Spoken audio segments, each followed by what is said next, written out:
Bonjour, bonsoir, chers toutes, chers tous. Selon votre position sur la planète Terre, comment vous allez? Très bien. Je suis sûr que vous allez formidablement bien et j'en suis heureux. Aujourd'hui, je vais aborder avec vous un sujet délicat, une thématique délicate. Il s'agit justement de parler des afrodescendants, de l'afrodescendance, de la diaspora, en utilisant le terme métaphysique qui les décrivent vraiment bien. Il s'agit donc des enfants du milieu. J'ai choisi d'aborder cette thématique aujourd'hui et d'expliquer le principe premier de ce que constitue cette dimension spirito-géographique, de ce qu'est le principe véritable de l'afrodescendance. Vous savez, il y a beaucoup de débats qui se mènent sur la question. Ce qui m'intéresse, moi, ce ne sont pas les débats, ce ne sont pas les logiques, les raisonnements. Ce ne sont pas les affabulations, ni les opinions. Ce qui m'intéresse et qui m'interpelle, c'est de me poser, en termes de christologie, la véritable bonne question. Et la question qui me semble la plus intéressante à poser lorsqu'on fait de la métaphysique, qui est la connaissance du principe premier ou des principes premiers des choses ou des noms premiers des choses, lorsqu'on est versé dans cette science-là, la question la plus simple à se poser est: est-ce que l'afrodescendance ou les afrodescendants ou ce que j'appelle la diaspora, ceux qui sont au large, est-ce qu'il y a un principe premier qui coordonne leur fonctionnement? Nous partons du principe premier que toute chose possède un principe premier. C'est normal parce que au commencement, il y a forcément un principe premier. Et le principe premier a donné naissance, s'est repliqué dans une infinité de formes, permettant à chaque forme de disposer de son principe premier. Le principe premier va nous conduire à découvrir le néther d'une chose ou à diviniser ce principe en faisant justement de lui un dieu, une déesse, une divinité en somme. Mais nous savons que tout ce qui existe procède d'un principe premier ou de son propre principe premier. C'est ce que recherche justement la métaphysique africaine, dont justement la science fondamentale est l'animisme. L'animisme, non pas dans sa dimension de pratique animiste seulement, on en parlera dans une autre vidéo, mais également dans sa dimension de connaissance, dans sa dimension d'idéologie, dans sa dimension de ce que je pourrais appeler la science. Et donc, il me plaît aujourd'hui d'aborder la possibilité du principe premier ou d'un principe premier de l'afrodescendance, ce qui inclut naturellement les Africains de la diaspora. Comme je le disais tantôt, beaucoup de débats se mènent sur la question. Il y en a même qui refusent aux afrodescendants la dénomination de Kamite. Bon, je sais que les gens agissent ainsi par ignorance, parce qu'ils ne savent même pas réellement ce que c'est qu'un kamite, un kami ou une kama. Ils ne savent même pas ce que c'est que kama. Et donc, pour eux, c'est quelque chose de physique en relation avec la peau noire. Et donc, aujourd'hui, il y a des débats négatifs qui sont adressés à l'endroit des afrodescendants. Il y en a qui sont contre, il y en a qui sont pour. Comme je le disais tantôt, ces débats d'enfants ne m'intéressent pas. Les débats qui m'intéressent, c'est que si une chose se produit, c'est qu'elle se produit forcément selon la loi ou selon une loi qui lui est propre. Parce que lorsqu'on veut faire dans de la sagesse, on va vers la connaissance qui a produit une chose. Étant donné que les afrodescendants ne sont pas venus par eux-mêmes et qu'ils correspondent à un phénomène de la nature que la nature autorise, que la possibilité de par la nature même de ce fait existe, ça veut dire qu'une chose ne pouvant pas se produire sans une loi, eh bien, l'afrodescendance se produit en rapport avec une loi, ce que je peux même appeler la loi de l'afrodescendance, puisque rien ne se produit sans la loi, et que cette loi, naturellement, provient d'un principe premier. Lorsqu'on fait de la métaphysique et qu'on s'inscrit dans cette trilogie fondamentale qui permet d'accéder à la connaissance de toutes choses, à savoir le principe, la loi et le fait, ou si vous voulez, de façon plus explicable et plus intelligible pour vous, toute forme procède d'une récurrence qui permet sa stabilité de forme. C'est ce qu'on appelle sa loi. Et la loi elle-même est générée par un principe premier, c'est-à-dire cette chose sans laquelle la chose elle-même ne pouvant pas être la chose en elle-même, avant que la chose ne se mette dans une récurrence. Un principe peut produire une infinité de récurrences. Et donc, un principe étant identique au principe premier peut générer une loi, c'est-à-dire une récurrence qui va créer une manifestation, mais le même principe peut décider de créer une autre loi ou de déconstruire cette loi et d'en établir une autre, parce que c'est du principe premier qu'on génère des lois supérieures à une loi qui ne nous convienne plus. Il faut bien comprendre ce que je suis en train d'expliquer, parce que le vrai problème de tous les Africains, aussi bien de la diaspora, des afrodescendants que des Africains d'ici, c'est la connaissance. Et tant que vous n'avez pas la connaissance d'une chose, n'en parlez pas. Parce que si aujourd'hui vous dites que les afrodescendants sont ceci, sont cela, la question qu'un métaphysicien va vous poser et qui est très simple serait: est-ce que vous connaissez le principe premier de l'afrodescendance? Est-ce que vous en avez la connaissance du principe premier? Si vous répondez: oh, ce truc n'a pas de principe premier, c'est que vous êtes non seulement bête, idiot, mais vous êtes inintelligent spirituellement. Puisque en réalité, l'univers ou la nature a une loi fondamentale universelle, je dis bien fondamentale universelle, qui dit clairement: rien ne se produit sans la loi. Et tout ce qui se produit selon la loi, selon une loi qui lui est propre.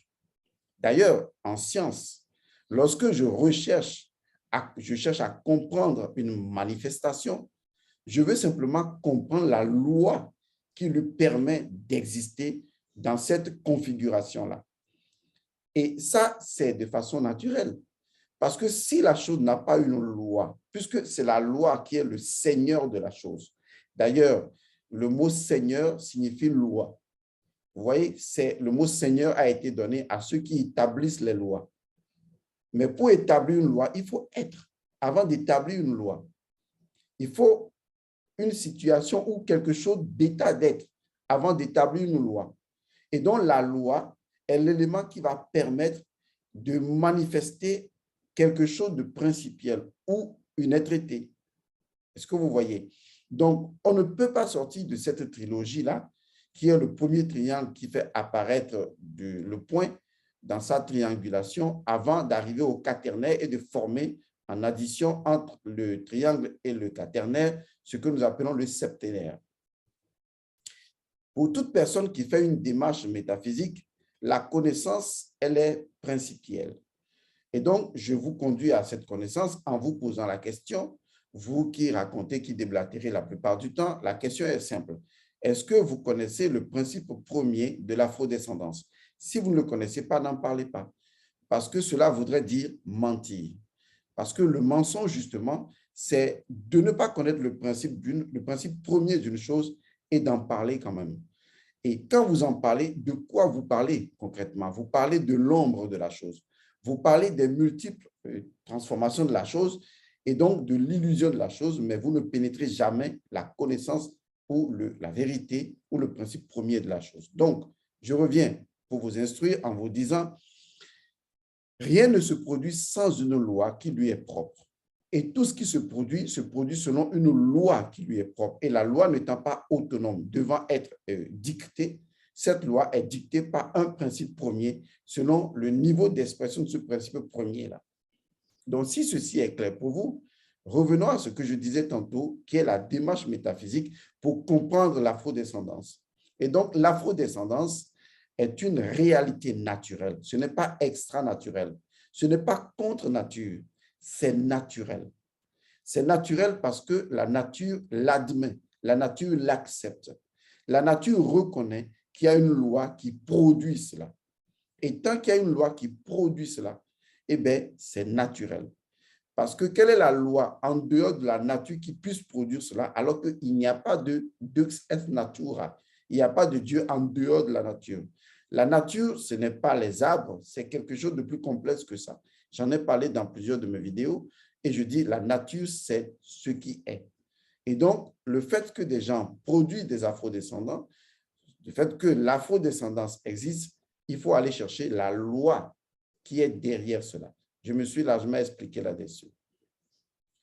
J'appelle le principe de l'afrodescendance, ce que j'appelle le principe de l'afrodescendance, je nomme cela en fait le principe de l'iceberg.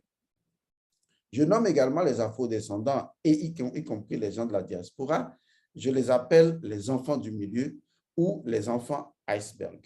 Je vais m'expliquer sur la question d'ici tout à l'heure. Mais il faut comprendre que, et je vais être très clair avec vous, si le continent africain a une chance d'évoluer, si le continent africain a une chance de transcender ces blocages actuels, si le continent africain a une chance de s'élever à la hauteur des grandes nations du monde, ce sera avec le pouvoir et le principe des afrodescendants et rien d'autre. Les Africains qui vivent en Afrique ne peuvent pas y arriver parce que leur énergie est différente. L'énergie de l'afrodescendance est complètement une énergie différente. Et cette énergie était très connue depuis l'Égypte antique.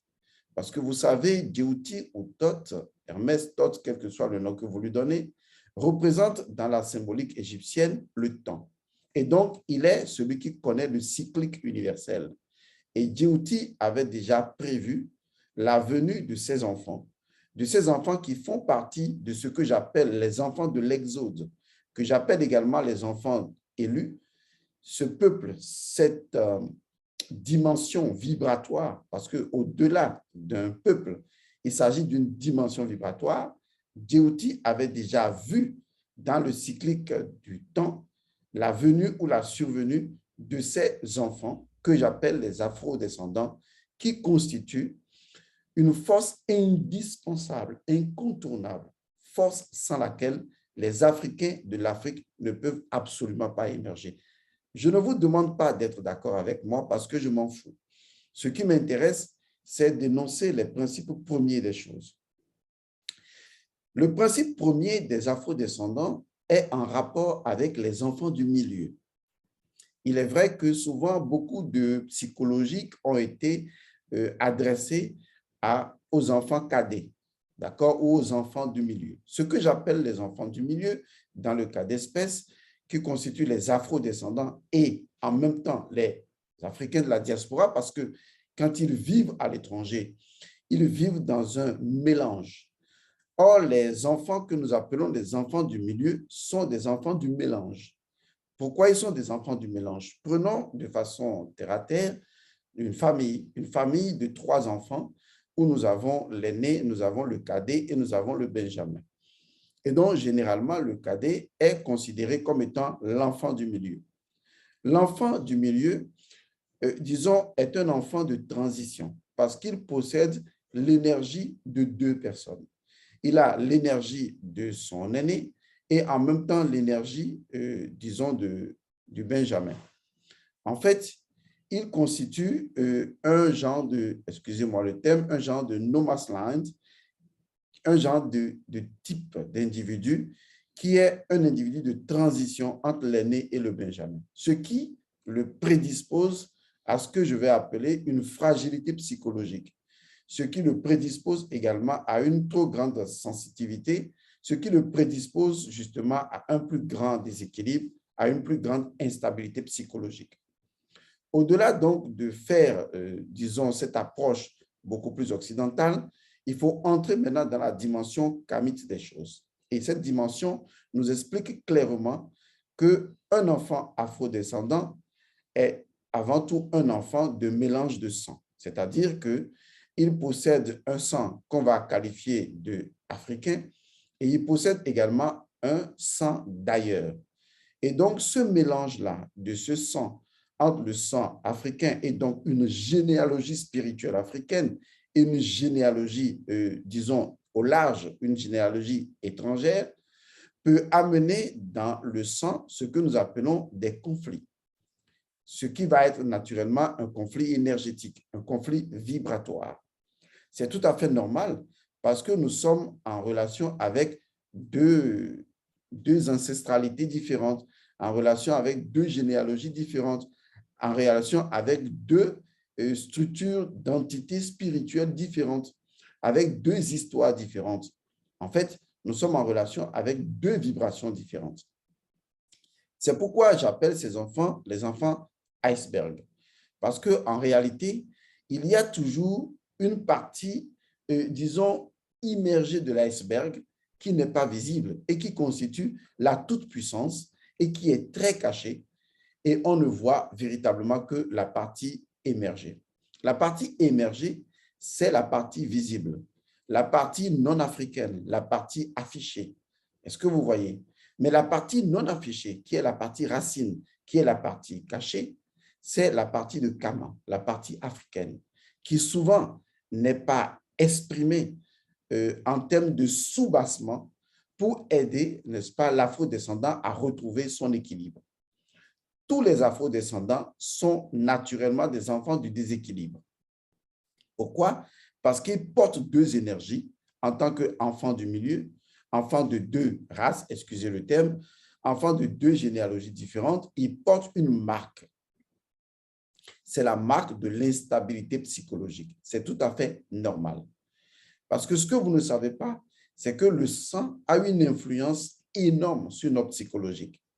Et donc, si nous avons un sang mélangé, eh bien, nous avons effectivement cette influence psychologique qui peut justement nous amener à ce que je pourrais appeler à des déséquilibres, à des déviations, à des instabilités, à des réactions qui ne sont pas des réactions possédant une stabilité, une racine.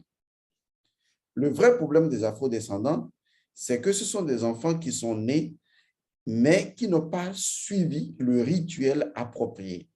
Le rituel approprié, c'est d'abord de mettre en place un soubassement, ce que nous appelons le soutènement ou le rite du soutènement. Le rite du soutènement devait permettre aux afrodescendants d'enraciner d'abord et avant tout, selon la loi de la nature, d'enraciner d'abord leur dimension kamite à partir des rituels de Kama, avant même qu'ils ne soient en mesure d'utiliser l'autre dimension en relation avec leur dimension de Kama. Si ceci n'est pas fait, étant donné que l'énergie non africaine ou la vibration non africaine est une vibration qui met les choses au large, et bien cette dimension, en relation avec une psychologique ou une énergie non enracinée, cela va créer donc des enfants en mouvement, non enracinés. C'est pourquoi je les appelle les enfants iceberg. Donc, des enfants détachés d'une grande banquise ou détachés d'une terre et qui sont tout simplement en train de voguer au large, des enfants qui ne sont pas connectés à des racines. C'est d'ailleurs ce qui explique le besoin des afrodescendants de vouloir se reconnecter, de rechercher une source, de rechercher une racine, de rechercher un enracinement. Parce que justement, c'est comme des icebergs qui cherchent à aller vers un endroit où se stabiliser. Mais ceci devrait être fait si, entre-temps, on comprenait qu'il y avait un processus dans la nature en matière de cérémonie, en matière de rituel, qui veulent que tout enfant afrodescendant subisse d'abord un rituel de Kama pour l'enracinement de sa partie non émergée avant qu'il ne soit en mesure de revendiquer l'autre dimension de lui et ainsi trouver sa stabilité. Mais aujourd'hui, ceci n'a pas été fait et donc, logiquement, ces afrodescendants sont dans une certaine instabilité. Mais là n'est pas le problème, puisque ce qui m'intéresse justement, c'est de parler du principe premier des afrodescendants, c'est-à-dire de leur fonction dans le grand tout, de leur fonction dans la nature. Et cette fonction, elle est incontournable.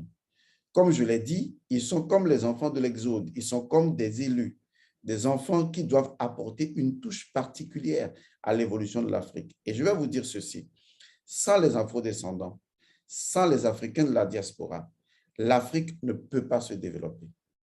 Je vais vous dire une chose de façon différente. L'Afrique est incapable de se développer sans le concours de ces enfants qui sont allés au large. Parce que, justement, dans le cyclique tel que vu par Dioti, ce sont ces enfants qui doivent normalement apporter une dimension scientifique à la tradition, qui doivent réveiller la dimension scientifique de la tradition. Autrement, ce qui va se passer et qui se passe encore en Afrique aujourd'hui, c'est qu'on aura les pratiques, mais on n'aura pas la dimension scientifique qui va nous corréler avec le monde en évolution. Et donc, ce sont les enfants du dynamisme, ce sont les enfants de l'évolution, les seuls capables de comprendre aussi bien la tradition africaine que la tradition non africaine. Ce sont les enfants de la transition, ce sont les enfants qui feront la connexion avec le monde à venir, avec le monde de l'ère du Verseau. Sans eux, l'Afrique ne pourra pas avancer. C'est pour cette raison que les Africains doivent, en toute logique, composer de façon intelligente avec les afrodescendants et avec les gens de la diaspora. Autrement, l'Afrique ne s'en sortira pas. Ce que je dis peut choquer beaucoup de personnes parce que dans cette forme de guerre à la kamitologie, on a des personnes qui se croient plus africaines que d'autres, ce qui en réalité est contraire au principe même de Kama. Je vous assure, ça n'a aucun sens, ça n'a aucune idéologie, ça ne correspond à aucun principe premier. Et pourtant, le principe premier des enfants, des afrodescendants, c'est de constituer la transition, les enfants du milieu, c'est-à-dire cette énergie qui va permettre à l'Afrique ou à l'énergie stagnante de l'Afrique de pouvoir faire un cheminement vers la voie de l'évolution telle que le monde va nous l'imposer par la suite.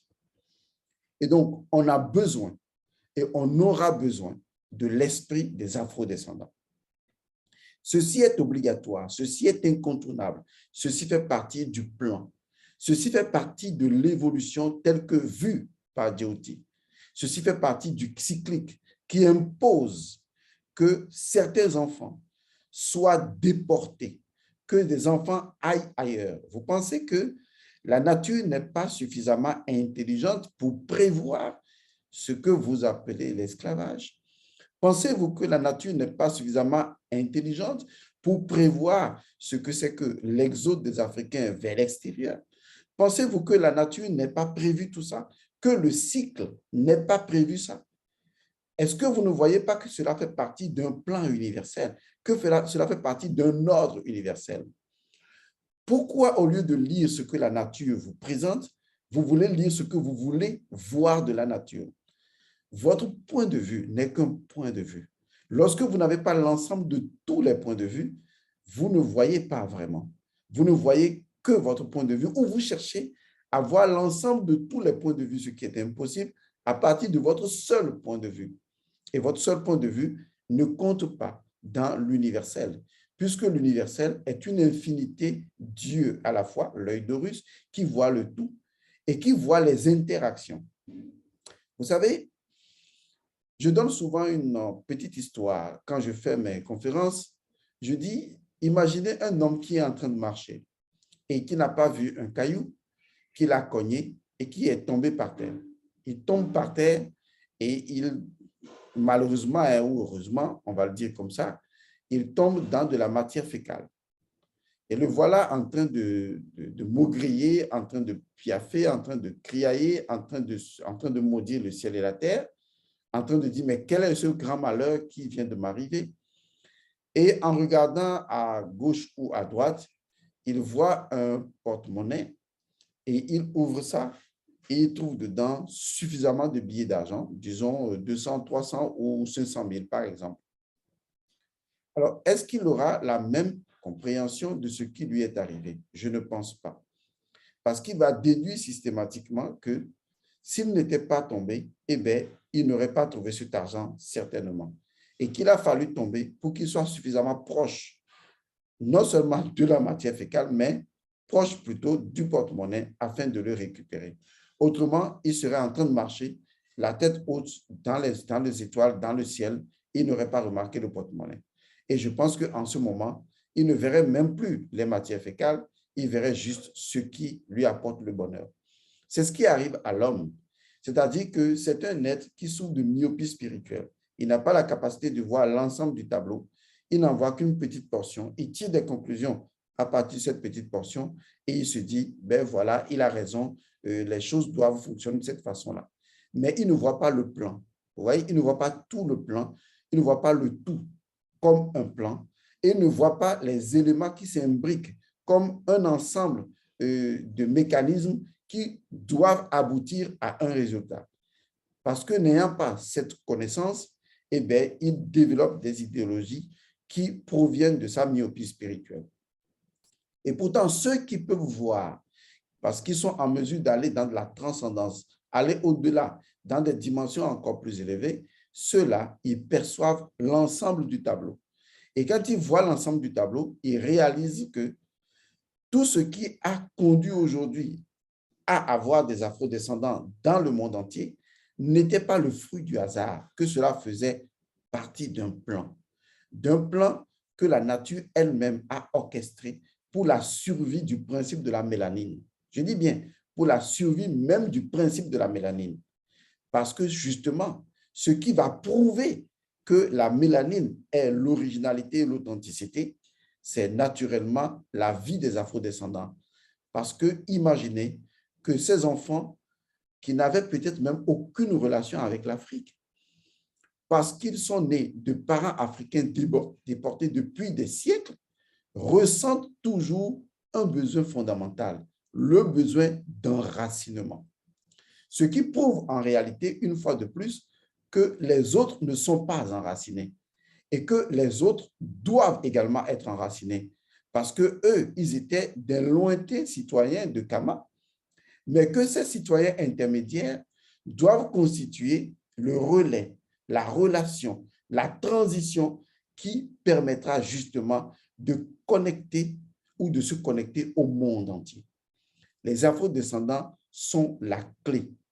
Je dirais même, ils constituent ce banc qu'on appelle le peuple élu, qui fait partie de l'exode, parce que l'histoire de l'exode a été malheureusement très mal traduite et liée à un peuple Israël, mais vous vous trompez parfaitement, parce que les afrodescendants font partie des enfants de Ré. Et donc, ils reviennent, ils vont revenir, ils n'ont pas le choix, parce qu'ils sont toujours dans cette énergie-là, et ils vont constituer le chaînon manquant. Vous voyez, quand on parle de chaînon manquant, c'est comme s'il y avait un vide entre l'Afrique et les autres. Je ne fais pas du racisme, mais excusez-moi. Entre l'Afrique et les autres, qui étaient naturellement partis de l'Afrique. Il s'est créé un vide. La nature, dans la connaissance du cycle Et ce n'est pas la première fois que cela est arrivé. Cela est arrivé depuis des milliers d'années encore. Et donc, une fois encore, la nature n'aimant pas le vide, hein, on va le dire comme ça, va chercher à combler ce vide que la nature sait qui devait arriver.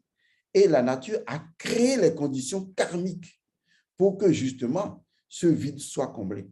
Et ce vide-là, c'est ce gap temporel qu'il y a entre les Africains ou la mélanine elle-même et ceux qui sont éloignés de la mélanine ou les autres qui ne sont pas considérés comme étant en relation directe avec l'Afrique. Maintenant, ceux qui sont les afro-descendants, qui sont les enfants du milieu, vont constituer le point de relais, c'est-à-dire la transition, la connexion entre l'énergie au large absolu et l'énergie de la mélanine entre griffes absolue. C'est eux qui vont constituer ce qu'on appelle la clé de connexion avec l'humanité. Et sans les afro-descendants et sans les Africains de la diaspora, cette clé ne peut pas se réaliser. Ce n'est pas possible. On a besoin de cette énergie. Ce qui est reproché aux afro-descendants, on ne va pas le leur reprocher entièrement in extenso, mais ce qui est un peu reproché aux afro-descendants, c'est qu'ils n'ont pas encore trouvé la solution, bien qu'elle existe. Ils n'ont pas trouvé la solution de stabiliser leur énergie, disons, d'enfant du milieu. Parce que tant que cette énergie de l'enfant du milieu n'est pas du tout stabilisée, ce qui va se dégager de leur comportement, c'est d'abord la traîtrise. Excusez-moi d'être franc. Cette traîtrise ne proviendra pas de leur volonté. Cette traîtrise proviendra directement et simplement de leur nature déséquilibrée. Parce qu'ils feront toujours le choix de l'étranger. Ça vous paraîtra bizarre, mais ils feront toujours le choix de l'étranger parce que dans leur esprit, eh bien, cet étranger-là a pris le pas sur leur énergie de karma, ce qui ne devrait pas être le cas. Et donc, leur énergie de karma ayant été déstabilisée par cette énergie étrangère, il leur est beaucoup plus facile de faire le choix de l'énergie étrangère. L'autre raison pour laquelle ils feront systémiquement le choix de l'énergie étrangère, c'est cette impression de rejet, de ne pas être chez soi véritablement en Afrique parce que rejeté par ceux-là qui estiment même qu'ils ne sont pas africains parce que n'étant pas nés sur le territoire africain. Et c'est ça le véritable problème. C'est-à-dire que ceux-là qui estiment qu'ils ont plus d'importance que ceux qui sont des afro-descendants, ceux qui les jugent simplement par leur regard, en les regardant en disant, oui, les enfants du métissage, ils ne sont pas vraiment nous. Et donc, cette impression, même si elle n'existe pas véritablement en Afrique, elle existe dans le regard même des afro-descendants, par le fait même qu'ils sont déséquilibrés. Ils se voient à travers leurs yeux africains comme n'étant pas véritablement africains ou comme vivant vraiment, ressentant ce rejet-là.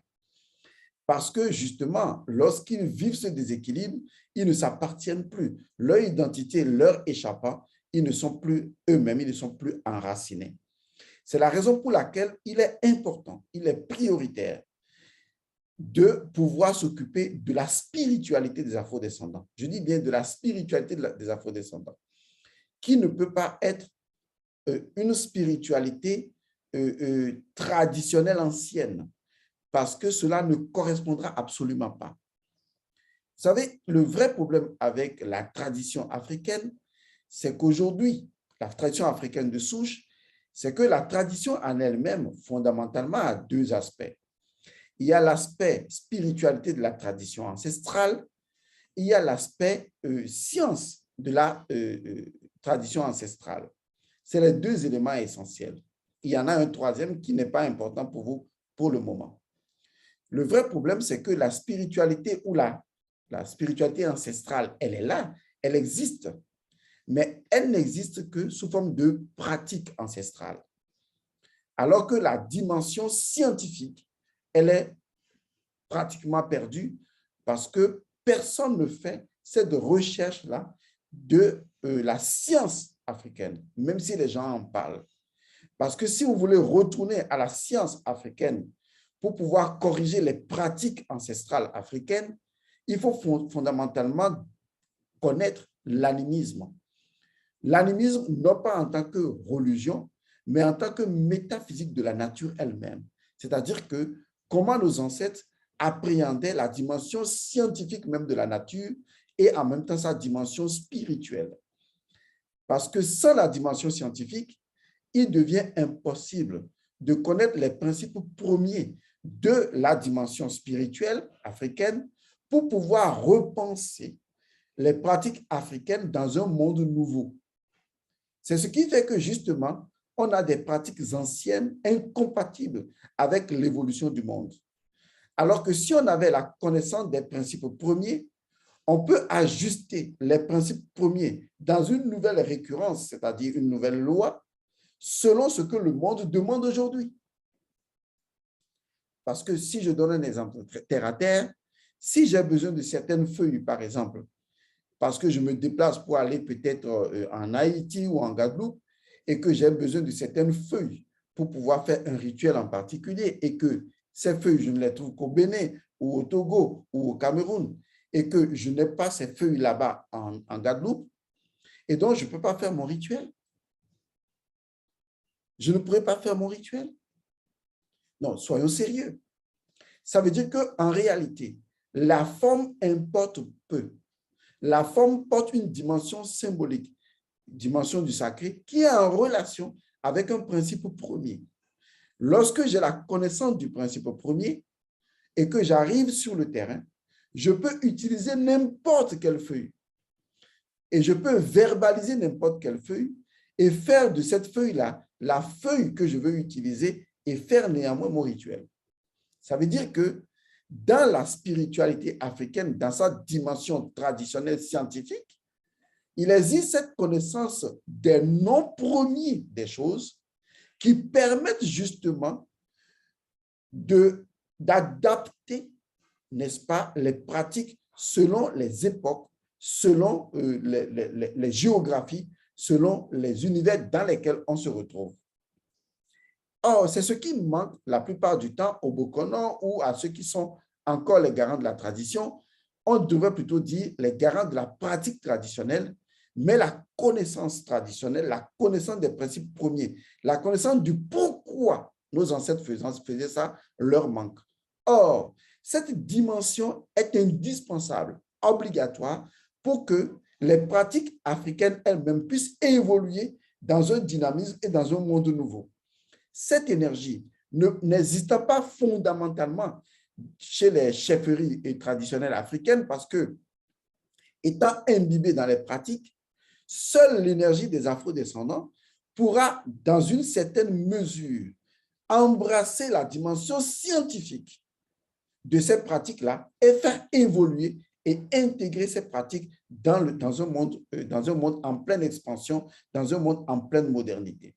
Si on ne le fait pas, eh bien, non seulement les pratiques africaines n'auront pas leur valeur reconnaissable dans le monde entier, seront limitées dans un espace confiné, mais mieux, l'Afrique ne pourra pas apporter sa spiritualité et donc son développement au concert des nations, puisqu'on ne peut pas dissocier la spiritualité d'un peuple de son principe de développement, puisque un peuple ne peut se développer que par sa spiritualité et donc par son identité conférée à elle, conférée à elle, son identité par sa spiritualité.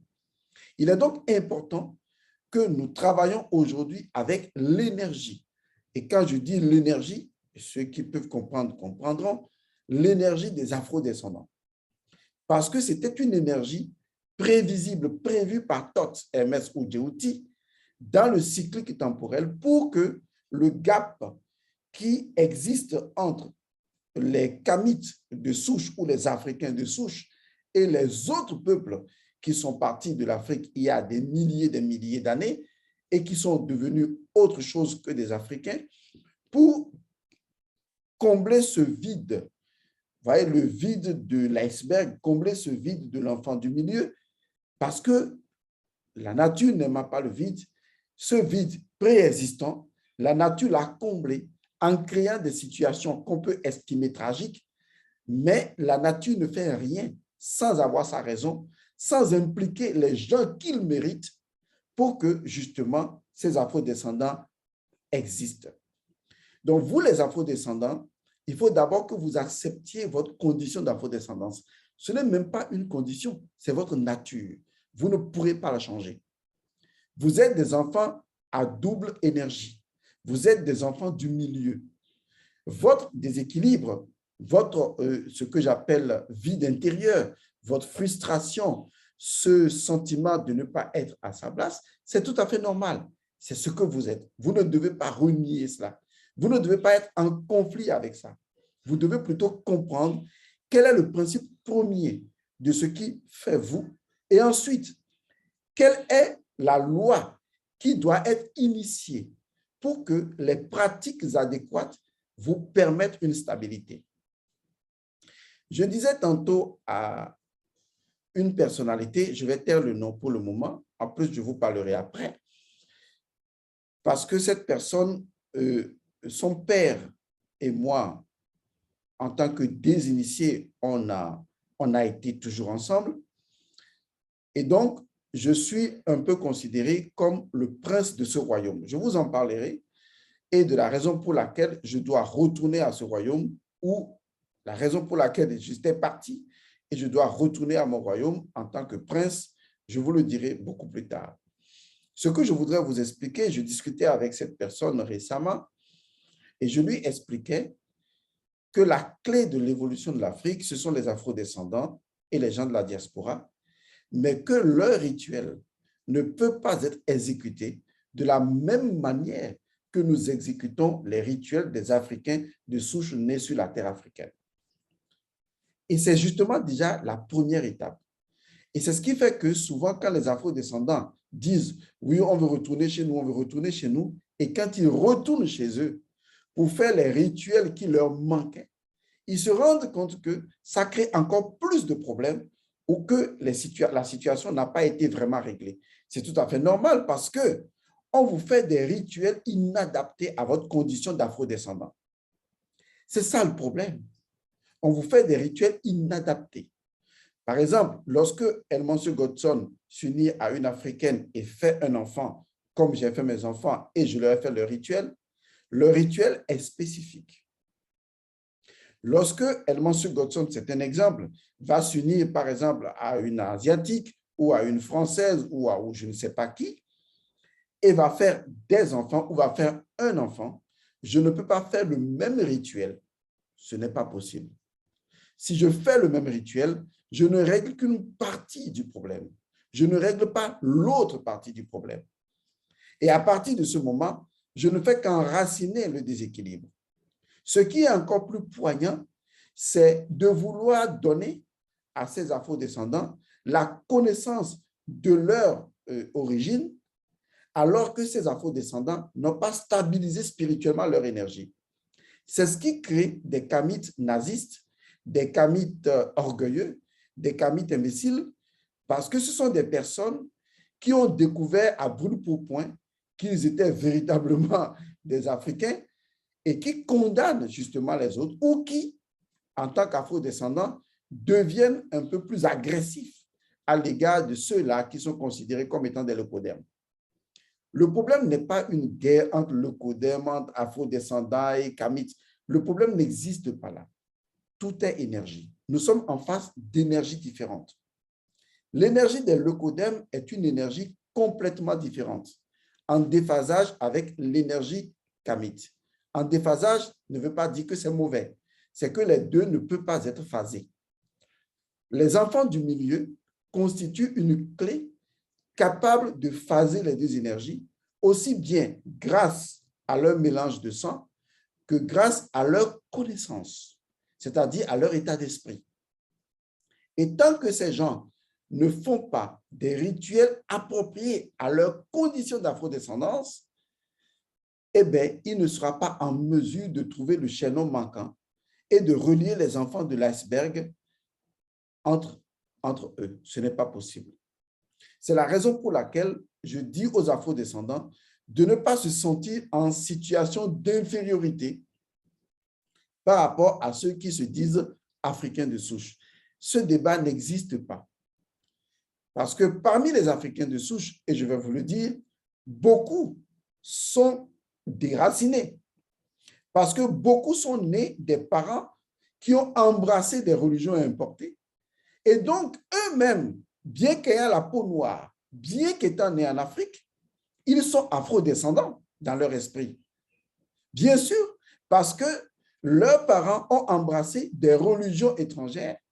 Quand ils sont venus au monde, on ne leur a fait aucun rituel de leur propre tradition. Il y en a des parents que j'ai reçus dont les enfants ont commencé à avoir des problèmes d'instabilité, même si ce n'est pas sévère.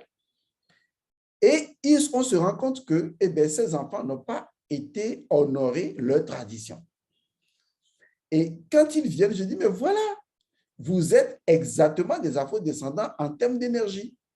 Parce que vos parents ont embrassé une religion étrangère, vous ne connaissez pas votre tradition de souche. Lorsque vous êtes venu au monde, on est allé vous faire un baptême au lieu de vous faire un rituel de tradition.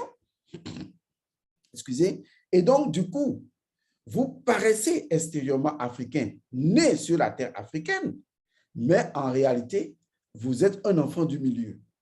Est-ce que vous voyez jusqu'où le débat peut mener? Parce qu'il faut voir les choses non pas en termes de personne et en termes de peau ou en termes de race, il faut voir les choses en termes d'énergie. C'est ce qui est important. Nous avons plusieurs énergies en présence en ce moment. Et donc, dans l'énergie, il y a l'énergie de Kama, il y a l'énergie intermédiaire, qui est une énergie de mélange entre l'énergie de Kama et toute autre énergie au large, et il y a des énergies complètement au large. Et cette réalité existe à minima au niveau même des Africains.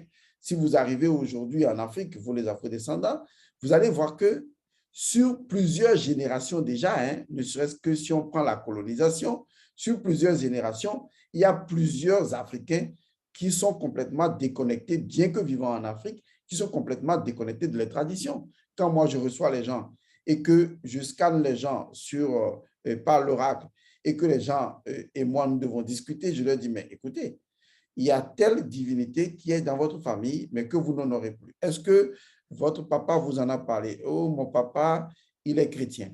Et le père de votre père, oh, il a laissé les choses ancestrales depuis longtemps. Et le père de votre père, il n'y a plus de mémoire. Donc, si on comprend bien, le grand-père était, disons, un mordu de la religion, le père, un mordu de la religion, et l'enfant, il n'a pas de religion. Il se rend compte qu'il y a des entités de sa tradition remontant à plusieurs générations qu'il possède, qui l'empêchent d'évoluer. On va l'appeler comment? Mais justement, c'est un enfant du milieu. C'est un enfant qui est né d'une autre tradition, alors que sa propre tradition de soubassement, de soutènement n'a pas été réalisée, dont les énergies de stabilité n'ont pas été réalisées. Et donc, du coup, bien que vivant en Afrique, il demeure un enfant du milieu, il demeure indirectement un afro-descendant dans son esprit, vous voyez, dans sa spiritualité et par conséquent dans son corps, puisque la spiritualité est une énergie qui influence votre sang et qui influence votre corps, qui influence vos comportements et crée des schémas mentaux dans lesquels vous allez végéter. Lesquels schémas mentaux empêchent justement le développement de l'Afrique parce que l'Afrique ne peut pas se développer sans son identité. Or, l'identité et sa spiritualité, elles sont culturelles, qui doivent créer le culturel et donc l'économie, la politique, la vie comme nous la connaissons aujourd'hui dans le monde entier. C'est ça la vérité. Vous voyez, donc il faut qu'aujourd'hui, on expose de plus en plus le principe premier de l'afrodescendance et des afrodescendants et de la diaspora et des gens de la diaspora. Il faut que ce principe premier soit connu, soit enseigné, que ce principe premier soit connecté à un ensemble de lois, c'est-à-dire d'une dimension symbolique capable de créer les symboles et les rituels, cérémonies et rites appropriés à leurs conditions principielles afin que les afro-descendants, dans leur énergie, retrouvent leur stabilité. Et non que les afro-descendants se disent Nous, on est africains, donc on rejette l'autre énergie, le codermique que nous avons eu.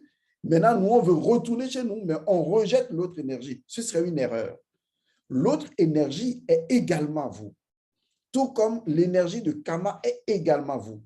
Vous n'êtes pas un enfant uniquement de Kama, si je peux ainsi m'exprimer, excusez le terme. Vous êtes également un enfant de l'autre énergie. Vous êtes un enfant à double énergie. Donc, vous êtes un enfant du milieu. Votre rôle, c'est d'harmoniser les deux énergies en une seule énergie. C'est de faire du 2-1.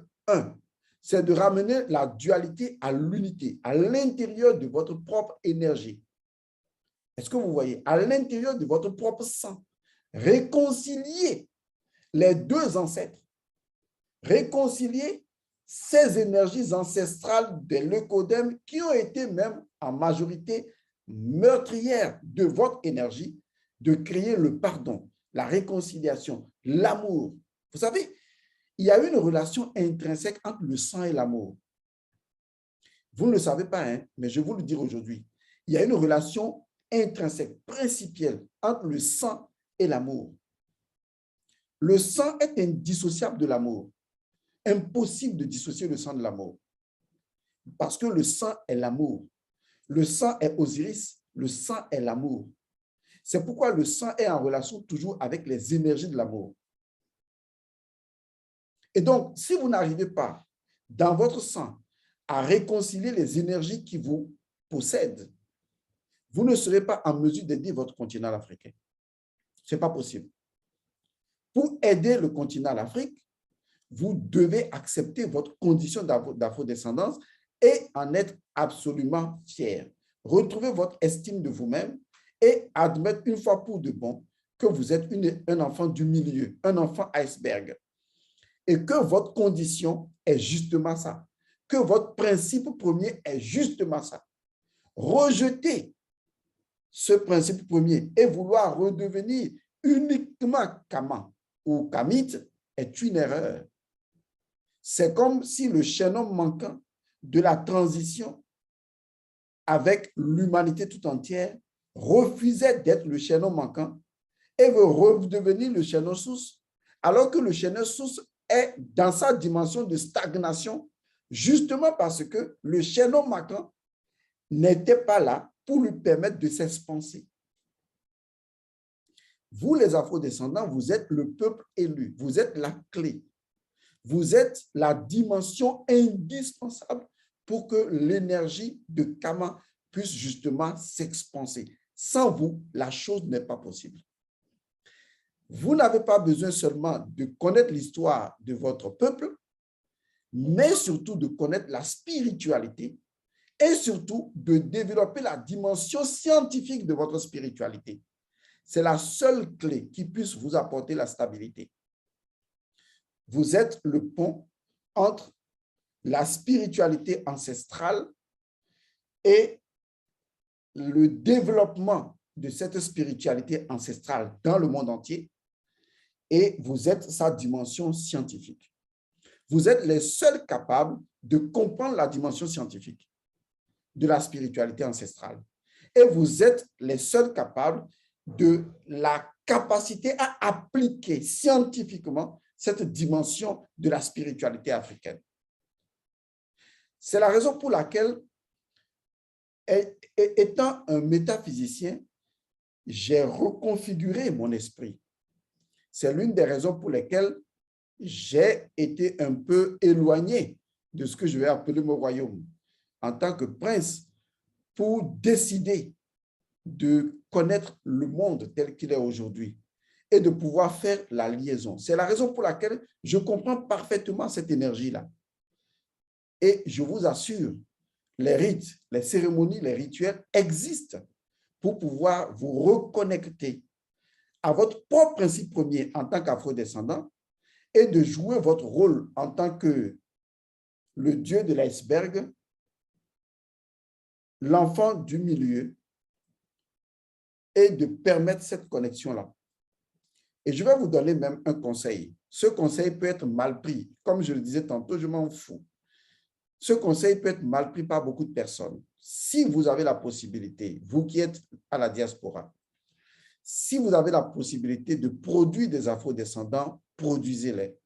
Non, ça peut paraître un peu trop grotesque de ma part, mais je vous dis la vérité. Si vous avez la possibilité de faire des enfants afro-descendants, faites-le. Si c'est votre choix, faites-le. Parce que ce sont les enfants de la révolution prochaine.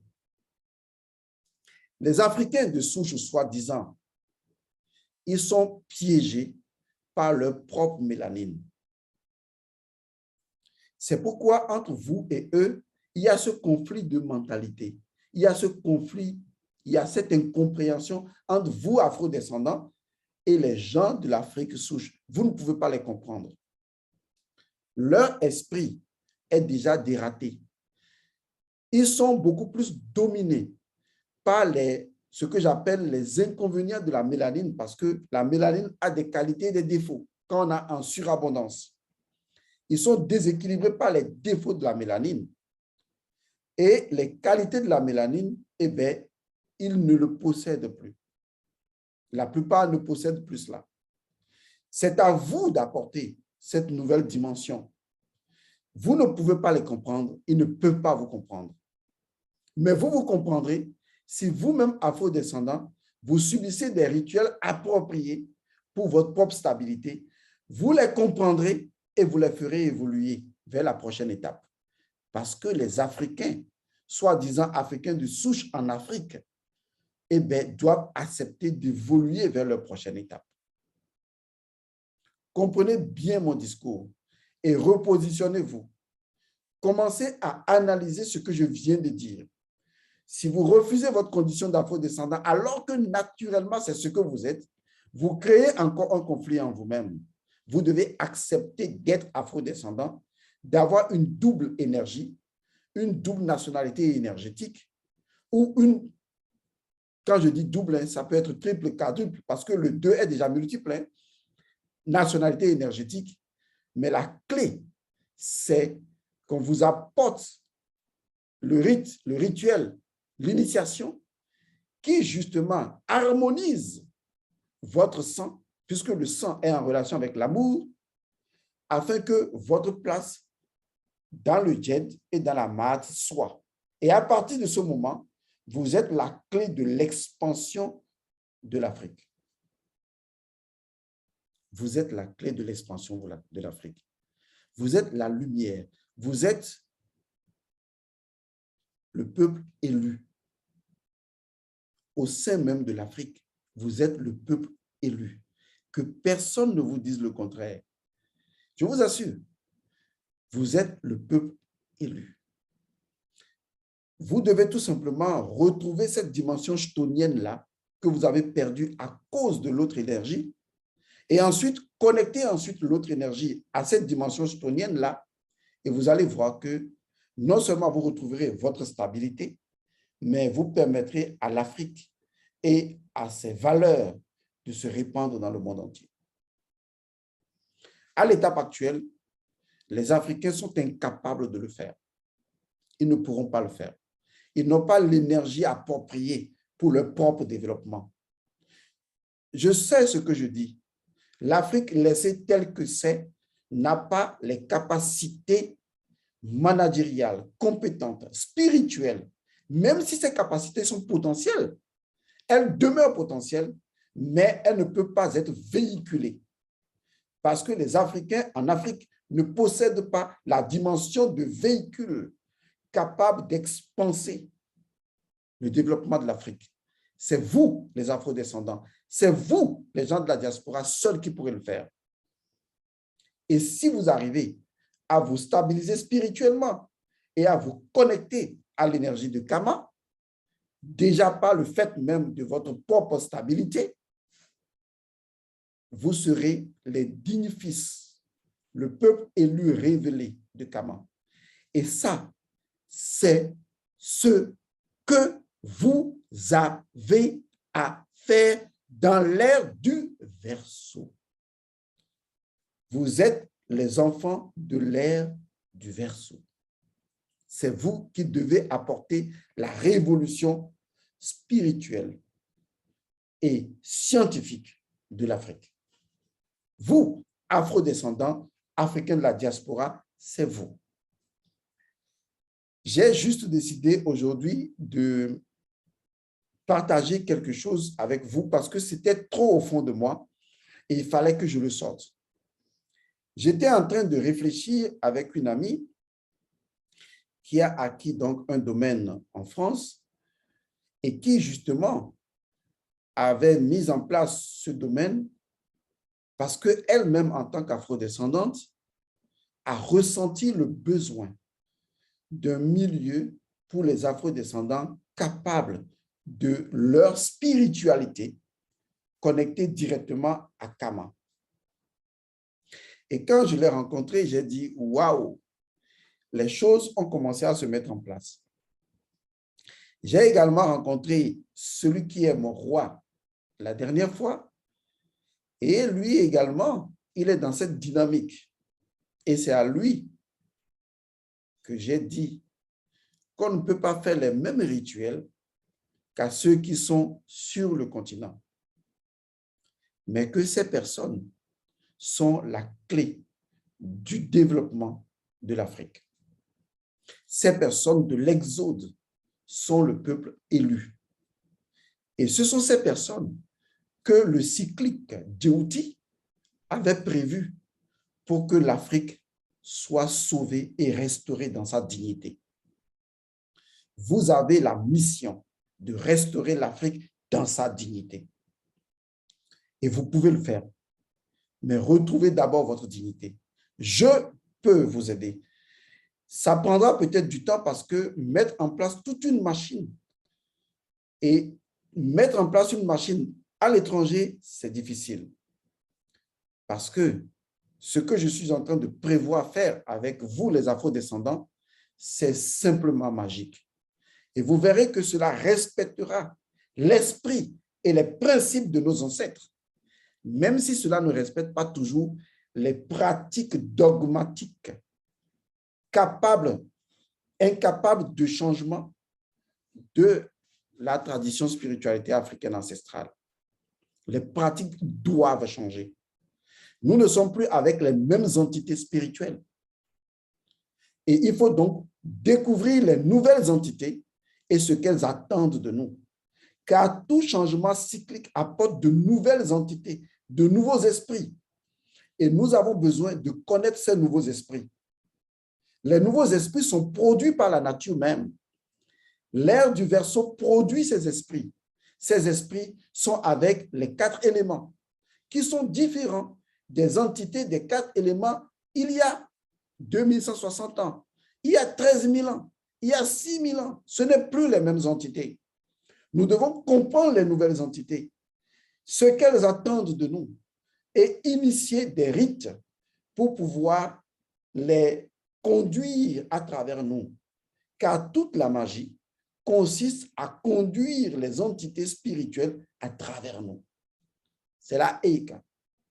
Voilà ce que vous êtes censés faire. Vous, les enfants de la diaspora, vous, les enfants de la dignité africaine. C'est ce que j'ai comme mission de faire avec vous. Alors, soyez à l'aise. Vous voulez produire des enfants afrodescendants? Produisez-les. Nous allons trouver la solution, sans vous dire qu'elle existe déjà. Pour la première étape, c'est votre stabilité spirituelle. Si vous ne retrouvez pas votre stabilité spirituelle, rien ne peut se faire avec vous. Vous allez vivre dans l'énergie de la traîtrise. Et c'est l'énergie de la traîtrise qui a conduit des gens à des réunions avec Macron ou des histoires de ce genre. Ou des énergies de la traîtrise qui conduisent des afro-descendants à trahir leur propre continent dans des comportements donnés. Et vos chefs d'État même sont indirectement afro-descendants parce qu'ils sont corrompus dans leur propre spiritualité. Et donc, vous ne pouvez rien attendre d'eux que de la traîtrise. Ils sont traîtres de l'Afrique parce que justement, ils sont spirituellement déséquilibrés et mentalement déséquilibrés. Ils sont dans leur spiritualité inversée. le rituel approprié ne leur a pas été fait. Donc, il ne faut pas leur en vouloir à vos politiciens. Parce que également, vous, les afrodescendants et des gens de la diaspora, c'est en partie votre faute. Parce que vous-même, vous ne créez pas les bonnes conditions spirituelles pour votre propre stabilité et diriger à nouveau ce continent en revenant à l'Afrique, en revenant sur le continent africain avec l'expérience de l'enfant du milieu, avec l'expérience de l'enfant expert, avec l'expérience de l'enfant de deux énergies réconciliées ensemble. C'est ainsi que vous allez trouver Otep en vous-même. Et c'est ce que je partage avec vous. Je vous révélerai dans des pratiques qu'on fera ensemble le principe premier de l'afrodescendance et de l'afrodescendant et de la diaspora, de cette énergie, de ces étapes. Et de ces étapes, parce que je vais vous dire une chose, parce que je ne veux pas tout dire, mais bon, je vais dire ceci quand même. Lorsque les afrodescendants vont consulter en Afrique, toutes leurs consultations tourneront autour de deux choses, autour de deux énergies. Je dis et je sais de quoi je parle, parce que je connais ce que je sais et je connais ça vraiment. Je dis je connais ce que je sais. Toute votre histoire tourne autour de deux énergies. Vous êtes déséquilibré dans deux énergies fondamentales. Chaque énergie possède 7 niveaux. Pour votre langage commun, pour que vous me compreniez, ces deux énergies sont l'énergie de l'élément eau et l'énergie de l'élément air. C'est les deux énergies dans lesquelles vous êtes déséquilibré. C'est tout. Quand vous irez consulter, on verra par exemple la divinité serpent, qui représente encore ce que vous appelez l'arc-en-ciel ou l'entité de l'air. Parce que généralement, l'entité de l'air est associée avec dents, avec le serpent. Parce que justement, c'est non maîtrisable. C'est comme le dragon de la Chine. C'est une entité versatile, non maîtrisable. Le vent, l'air, est toujours en relation avec la divinité serpent, le dent, le serpent de l'air. Donc, celui qu'on ne peut pas maîtriser. Donc, votre élément de déstabilité ou votre élément qui est déstabilisé, c'est l'élément air et l'élément eau. Les deux, ces deux éléments-là sont déstabilisés en vous. C'est important de comprendre parce que l'élément eau est également déstabilisé simplement parce que vous êtes au large grâce à l'élément eau. Je ne dis pas à cause, mais plutôt grâce à l'élément eau. Je sais pourquoi je dis ça. L'élément eau possède 7 dimensions. Je dis bien 7 dimensions. Chaque élément a 7 dimensions. L'élément terre a 7 dimensions. L'élément eau a 7 dimensions. L'élément air a 7 dimensions et l'élément feu a 7 dimensions. Maintenant, je vais vous expliquer comment les dimensions des éléments s'imbriquent. Quand vous prenez l'élément terre qui a 7 dimensions, je vais vous dire que les 4 dimensions, disons, inférieures de l'élément terre sont des dimensions, ou les 3 dimensions inférieures de l'élément terre sont les dimensions lourdes. Mais la terre possède 3 autres dimensions subtiles qui passent par une dimension intermédiaire, qui est la 4e dimension, si vous voulez. Donc, si je prends l'élément terre divisé en 7 parties, les 3 dimensions inférieures sont les éléments du solide.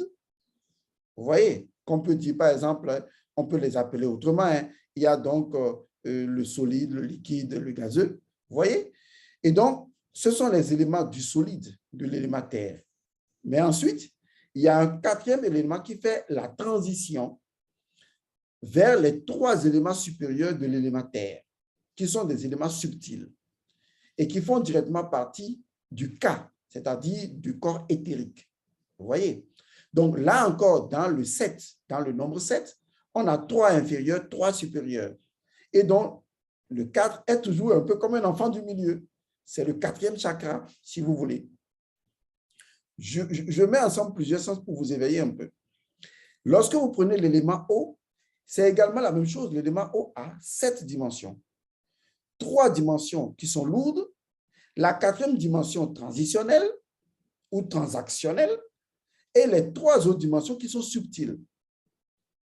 Maintenant, quand on prend l'élément suivant qui est l'élément R, on a également 4 dimensions de l'élément et 7 dimensions de l'élément R. On a 3 dimensions de l'élément R qui sont lourdes et on a 4e dimension transitionnelle qui va conduire vers les 3 éléments subtils. Donc, quand il y a imbrication entre les éléments, on dit alors que les 4 éléments lourds de l'élément O s'imbriquent complètement dans les 3 éléments subtils de l'élément terre. Vous voyez, l'élément terre, l'élément O. Vous voyez? Donc, quand on prend les 4 éléments, on prend les 4 éléments de l'élément terre, 4e élément étant l'élément de transition, et on va dire ça comme ça. Maintenant, les 4 éléments de l'élément O viennent s'imbriquer dans les 3 éléments lourds de l'élément terre, dans les 3 éléments subtils de l'élément terre. Et donc, les 3 éléments subtils de l'élément terre combinés au transactionnel, qui n'est pas souvent compté, c'est ça qui fait 3 éléments subtils de l'élément terre plus 4 éléments lourds de l'élément O. Ça fait encore un septénaire intermédiaire. Il faudra que je fasse un cours là-dessus pour pouvoir vous éclairer l'esprit. C'est comme ça que les éléments sont imbriqués dedans. D'accord? Sans oublier que, bien, on peut retrouver de l'eau sous la terre. Mais là encore, je vous donnerai l'explication. Je vous explique cela pour pouvoir vous conduire quelque part, en fait. Quand on prend l'élément O, ces 3 parties lourdes sont là.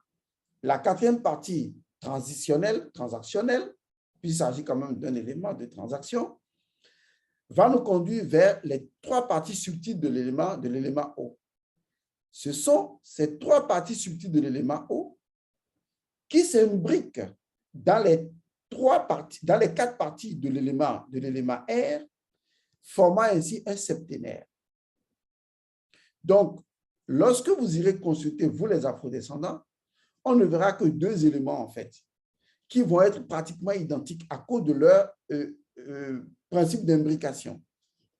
On vous trouvera que vous avez les sirènes ou les mamies ou les éléments, les entités de l'eau. Et on vous trouvera également que vous avez les entités de l'air. C'est les 2 éléments qui vous déséquilibrent, pas autre. Parce que c'est les 2 éléments qui vous mettent au large. Et les gens vont vous demander de vous enraciner, ce qui est tout à fait normal. Mais il faut comprendre que c'est ces 2 énergies qui vous déséquilibrent. Mais ces mêmes 2 énergies font de vous des êtres extrêmement puissants, vous les afrodescendants. Parce que, bien, l'élément O va vous bouger et va vous forcer à rechercher l'empathie, à rechercher la connexion, à rechercher l'estime de vous, à rechercher la famille, à rechercher l'élément de connexion avec les autres. Vous serez beaucoup plus blessé en vous-même. Parce que c'est ce qui vous rend plus fragile, c'est ça qui est encore votre élément le plus fort. Le 2e élément qui est l'élément O, ah non, là, vous êtes dangereux. Dans l'élément R, pardon. Là, vous êtes dangereux. Vous êtes dangereux parce que vous aurez la capacité de réflexion nulle part ailleurs. C'est-à-dire que votre vitesse de réflexion, votre vitesse de pensée, votre capacité à vous adapter à des idéologies les plus élevées. Les Africains de souche, excusez-moi le terme, en sont incapables. Non, ce n'est pas une insulte. Je dis les choses telles qu'elles sont. Parce que vous avez évolué dans cet élément. C'est pourquoi votre rapidité en matière de pensée, de réflexion, sera incompréhensible pour les Africains de souche. On vous trouvera vaniteux, orgueilleux, c'est normal. Vous trouverez que les choses stagnent, vous trouverez incompréhensible leur comportement de pensée, c'est normal. Parce que votre vitesse de pensée, qui est associée à l'élément R, qui est en même temps votre élément de déstabilisation, ils ne sont pas en mesure de le comprendre. Mais quelqu'un qui a stabilisé les 4 éléments, lui, peut vous comprendre, peut vous instruire. Mais eux, non. Et c'est ça le problème qu'il y a entre vous. Partout où vous irez, on verra ces deux énergies déstabilisées en vous. C'est tout. On ne verra pas d'autres. Mais en même temps, ces deux énergies vous forcent à l'empathie, à la reconnexion et vous donnent le pouvoir extraordinaire d'affiner les subtilités de pensée et de réflexion. C'est en cela que vous avez le pouvoir de créer la science africaine dans la dimension du modernisme actuel. Et c'est grâce à votre empathie et à votre élément eau, stabilisé plus tard, qui vous donne la capacité de créer la connexion entre, dans ce chaînon manquant, entre les Africains de souche et le développement de l'Afrique qui va se faire dans l'avenir. Vous comprenez maintenant? Donc, que les gens ne vous disent pas que vous êtes possédé, non. Ce sont vos éléments de déstabilisation parce que vous n'avez pas reçu les rites, rituels et initiations qui permettent de stabiliser ces deux éléments en vous. C'est tout. Mais en même temps, ce sont vos éléments les plus puissants si vous arrivez à les maîtriser. Si vous faites ça, vous serez très fort, vous serez très puissant. Donc, quand vous allez consulter, on va voir les serpents, on va voir les entités de l'eau, on va voir des trucs. N'en soyez pas effrayés. Parce que l'oracle ne verra que les énergies déstabilisées en vous pour que vous les corrigiez. Et jusque-là, c'est encore de la science. Donc, ne tombez pas dans de la mystification des pratiques dogmatiques qui ont refusé d'évoluer en Afrique. Associez toujours une dimension scientifique à votre recherche et exigez les principes premiers des choses, des codes qui vous sont fournis. Vous verrez que les Africains de souche en seront incapables. Ils vous diront toujours la sempiternelle phrase « Nos ancêtres ont toujours fait comme ça. » Et ça a toujours été fait comme ça. C'est toujours le débat le plus con qui ait jamais existé, à savoir nos ancêtres ont toujours tué des animaux, ont versé du sang. Pourquoi vous voulez faire le contraire? C'est un débat con. Alors, moi, je leur demande, mais pourquoi nos ancêtres, excusez-moi le terme, allaient à pied? Pourquoi vous ne laissez pas les voitures pour aller à pied? Si nos ancêtres n'utilisaient pas le téléphone dans votre village, pourquoi vous utilisez le téléphone? Pourquoi vous utilisez les portables? Pourquoi vous servez des ordinateurs pour faire des conférences vidéo? Mais quand il s'agit du sang, vous dites non, le sang, non, on doit tuer les animaux. Pour vous, ça là ne peut pas évoluer. Pourtant, vous utilisez des technologies nouvelles pour diffuser les sciences et les connaissances de nos ancêtres. Mais ça ne va pas là. Vous n'avez pas fait comme nos ancêtres. Vous attendez tranquillement dans un village et les gens viennent vous voir. Vous résidez dans les cabanes africaines. Et ça, c'est le débat le plus con que certains Africains de la diaspora font. Ça m'étonne. Vous utilisez des choses actuelles, de la technologie actuelle, pour diffuser les connaissances ancestrales. Mais vous ne voulez pas que les connaissances ancestrales soient adaptées à l'actualité du monde. Pourquoi vous n'allez pas rester dans un village nu comme ça, ou habillé comme le faisaient nos ancêtres? Pourquoi vous ne le faites pas? Pourquoi vous n'allez pas à pied? Donc, si je comprends bien, on peut véhiculer les connaissances ancestrales à travers des technologies nouvelles. Ça veut dire qu'elles peuvent s'adapter. Elles peuvent évoluer dans leur forme et pourtant conserver les principes premiers. Donc, allez-y réfléchir. Et c'est à vous, les afro-descendants, de faire cette révolution-là. Vous devez leur dire, arrêtez de tuer les animaux, ça va comme ça. Ça ne sauve personne. Le sang, c'est ce que les dieux nous ont donné. C'est pourquoi les dieux réclament le sang. Et ça, je vous laisse souvent dire. Mais la vérité, c'est qu'on n'a pas besoin de tuer les animaux pour ça. Il y a d'autres moyens pour y arriver. Lorsqu'on maîtrise le principe premier du sang, il y a d'autres manières pour y arriver. Et c'est à vous, les afro-descendants, que revient cette capacité de changement de mentalité. Mais il faut que vous soyez d'abord équilibrés vous-même. Je vous remercie. Je vous retrouve dans une autre capsule. J'espère n'avoir pas trop choqué les gens. On s'en fout. L'essentiel, c'est que vous prenez ce que vous avez envie de prendre dedans, vous laissez ce que vous n'avez pas envie de prendre. C'est tout. Je dis ce que j'ai à dire, chacun pense ce qu'il veut. Mais quand vous allez rencontrer des gens, vous les afro-descendants, et qu'on va vous dire, oui, nos ancêtres faisaient, demandez quel est le principe premier qui codifie ça. Si la personne n'est pas en mesure de vous enseigner le principe premier, c'est que la personne n'a pas la connaissance des principes premiers, mais n'a que les pratiques. Et avoir les pratiques sans le principe premier, ça change, ça oblige à créer des dogmes autour des pratiques. C'est ce qui crée l'aliénation. C'est ce qui crée la corruption. On crée des dogmes sur les pratiques parce qu'on ne veut pas que les pratiques changent. Et pourtant, les pratiques doivent changer. Autrement, il n'y aura pas d'évolution de notre culture, de notre tradition. C'est la symbolique qui compte. Et c'est dans la symbolique qu'on retrouve le sens même du sacré, quel que soit le territoire sur lequel on se trouve. Je vous remercie. Je vous retrouve dans une autre capsule. Paix à vous.